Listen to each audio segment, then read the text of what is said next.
for me, coming into this regular season, who was the team that was built to take down the Boston Celtics? Who was the team that all the talk was in the Eastern Conference to go up against the Boston Celtics?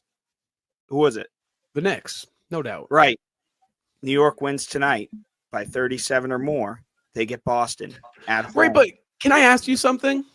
I think they wouldn't mind playing the Boston Celtics at Madison Square Garden on national TV in the NBA Cup, a chance to take down the defending champions to prove that they are still here despite a slow start. I think that's important to the New York Knicks. I do. You think so? Because, like, I do. Absolutely. Why wouldn't it be? Why wouldn't it be, Rob? Because I do think that there's this, especially this early on in the year, the Knicks.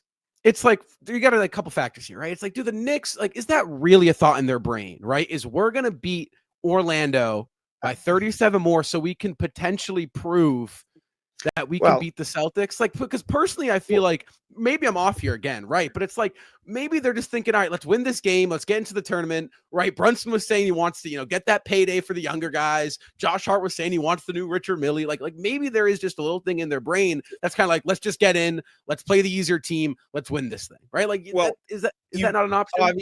Obviously playing the easier team is eye candy in everybody's eyes. Right. But I will say, for a Knicks team that ultimately, not only in the NBA Cup, but in the NBA playoffs and in the conference finals potentially, and in the NBA finals, this is a team that's coming for Boston's head. This is a team that wants to dethrone the Boston Celtics. This is the team that has the best chance at dethroning the Boston Celtics right now at this very moment. So I do think, Rob, I do think they want it. I do think they want it. So let me ask you this, Justin. And I said, so right now you still think with Cleveland playing the way Cleveland has, what we saw just the other night, Cleveland taking down Boston, obviously shorthanded, but you think right now, Rob, it's still New York? I do believe Boston. Ooh. I did. Listen, Rob, I'm not, here's the thing. Cause I'm not trying to sound like Ian. Ian's over here discrediting the Cleveland Cavaliers every single night. I'm not going to do that to the Cleveland Cavaliers. I'm going to give them the respect that they deserve. But if I'm going down the line here, I will say one thing that Cleveland has over New York is depth. I mean, I'm looking at this New York team, and maybe it's just because I'm being biased because I want them to score 37. But like this Knicks bench just isn't doing it. And there's probably a reason why Tibbs has no other choice than to play his starters 48 minutes because I'm just not seeing anything from this New York bench. But yeah, I do. I think New York, I'm not worried about, dude, Cleveland. First of all, if the Celtics can learn how to hold a friggin' 20-point lead, like that'd be nice. Celtics had a 20-something point lead in the first game against the Cleveland Cavaliers.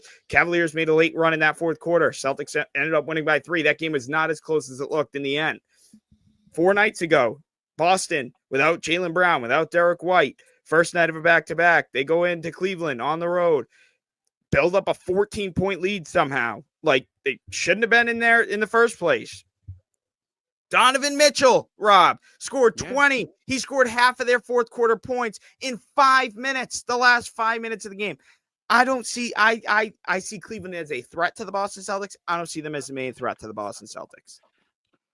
I mean, I feel like both teams are legitimate threats because if you look at last year, there were a lot of things. I shouldn't say things, but injuries and personnel and team play that really fell the Celtics' way, specifically in the playoffs last year. I mean, you think about round 1, Jimmy Butler was hurt. Round 2, Donovan Mitchell was hurt. Round 3, Tyrese Halliburton was hurt. And that's not an excuse or taking away anything from the Celtics because you play who you play on the way to a championship. And if all these other guys are hurt, well, get in the gym, start conditioning, start getting healthier, right?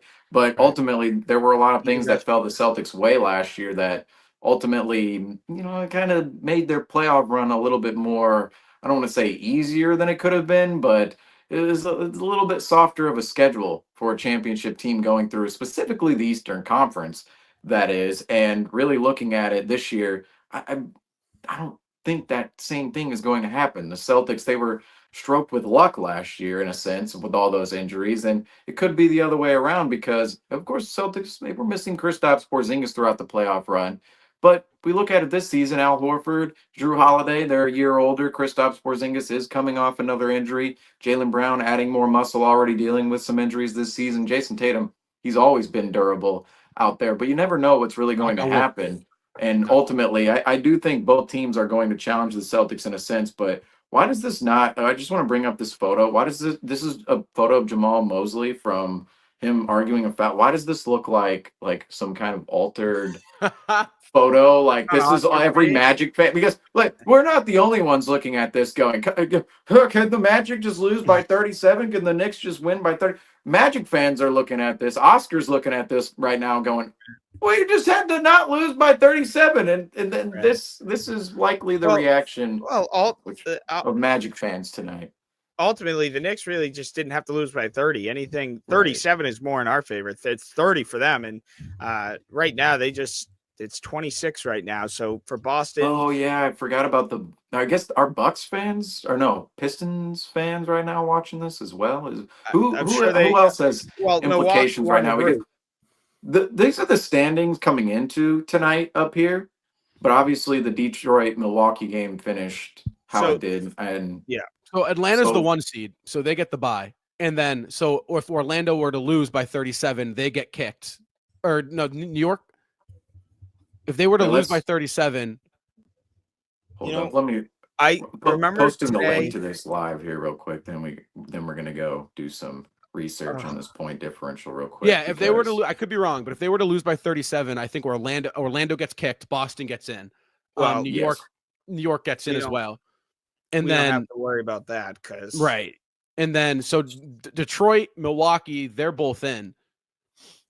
So yeah, I feel like Orlando right now, they are, aren't they? Well, Milwaukee has a point differential of 50, but they won the group. So the Pistons have a point differential of 9 right now. So the Magic, they would have to lose by, I mean, what, 51 for the Pistons to get in? Yeah, the Knicks suck. So really, the Pistons fans are watching this, but it's like, are they going to lose by 51 in the next 3 minutes? It's like, I feel like that one's. Well, I do want to add on real quick. I know this is. I want to add on to the Cleveland, New York debate. I'm going to throw both of those teams to the side, and I'm going to go with Orlando. I think Orlando is the team that stands the best chance against Boston. I think, and quite frankly, guys, last year, Indiana, we saw that. Indiana was easily, throughout the entire playoffs, the team, I know it was a sweep, but the team I looked at and thought to myself, wow, like they could have beaten us. Like there was a good chance we got swept, right? Like there were so many games that we were down by 18. We came back. Brown hits that shot in the corner, just countless time and time again, right? So yes, New York, they look pretty on paper. They got Cat, they got OG, they got Brunson, they got, right? They're going to fizzle out. I know that. I know they will. In Cleveland, I think Cleveland-Boston's a second-round matchup waiting to happen. Or potentially Eastern Conference Finals, but I don't think Cleveland has the durability to get there. I look at Orlando; they're 11-1 since Paolo Banchero got hurt. Obviously, about to be 11-2. Orlando, they have Mini Brown, they have Mini Tatum with Wagner and Paolo. They have a team that's got some great defensive guards, just like Jalen Suggs and Cole. Like they are a mini Boston Celtics. They are a young Boston Celtics. Really, again, Kristaps is the differential. They don't have a KP, but I'm calling it now. Eastern Conference Finals, Orlando Magic versus the Boston Celtics. No doubt in my mind. I really wish Orlando won that Game 7 last year because I was looking forward to an Orlando-Boston great series. Second-round series. It probably would have been a little bit tougher for the Celtics, I would say, against Orlando last year. But, of course, we saw the Cavs. Mitchell was hurt for half of that series. But I really thought Orlando, they had the season last year. I shouldn't say series. They really, against the Cavs, sure, the series, but also the entire season last year of that breakout squad where they finished with the 5th overall seed. And you're looking at that team going, okay, the year before they were down in the depths with the Hornets, the Pistons, the Raptors. They were down with all those teams in the standings. And yet the next season they're up at the 5 seed. And not only are they up at the 5 seed, they have all these young players, Franz Wagner, Paulo Banchero, of course, leading the way. But then you go and sign KCP in the offseason, which I was really high on KCP. I've always been high on KCP ever since he was a Piston. I remember when he went to the Lakers, I was like, are you serious? The Lakers just signed this man? Because I believe he's one of those perfect plug and play role players. He can essentially play on any team, Right. and you can slot him into a starting lineup, or you can bring him off the bench and he's going to be your sixth man. And they signed him in the offseason. And the Orlando Magic, they had that breakout year last year that suggests, okay, this is going to be a team we're going to consistently see at the top of the East. Cleveland, of course, had that season back in 21-22. And of course, they added Donovan Mitchell on top of that breakout season, where at the end of the year, we kind of talked about it on postgame last night, kind of fell because of injuries in that season. But ever since then, they've, of course, been more at the top of the East. They've been that breakout team. So I think Orlando, yeah, I would love to see Orlando actually go on a run. I mean, they're already going on a run here Oh without yeah, they're gonna Banchero, be but there. in terms of the playoffs, I want to see Orlando and Boston face off, because I do think that could be maybe a little bit of a rivalry in the East. And rivalries, they're falling apart a little bit in the NBA, but with the new CBA in place, players are kind of staying home a little bit more. And I Right. think we're going to start to see more consolidated rivalries. And I think Boston, Orlando, we just missed out on a series last year, but I think this Oh yeah. year there could definitely be a scenario where we meet them in the second round. And that's where I think, Rob, you're totally on point with yeah, you could throw out Cleveland and New York. Those two are still going to be tough, but Orlando, it's quite possible the Celtics, that could be their toughest matchup in round two. Oh, no doubt. No doubt. I mean, they got the recipe, right? I mean, you look at the history of the league, what dominates? It's 6'6" and above. It's those wings. It's those guys that play defense and can score the ball. LeBron, Kobe, Jordan, Bird, Magic, they're all big wings who can score offensively, right? And play defense. They're two-way wings. That is that is the best version of every basketball player is. Boston has that with Brown and Tatum. Orlando is like, oh, we also have that now. They got that. Paolo and Franz are that good, and they're going to prove it. They're going to prove in the coming years, no doubt about it. Well, I just want to point out real quick, New York kind of selling right now with their bench Right. out on the floor, Jericho Sims Justin's and going others. through it right now. I mean, I see a 21-point game. You guys might be a little bit ahead of me, but Justin has been visibly mad for the past like 5 or 6 minutes. My boy Matt Ryan in, and I knew we were fried.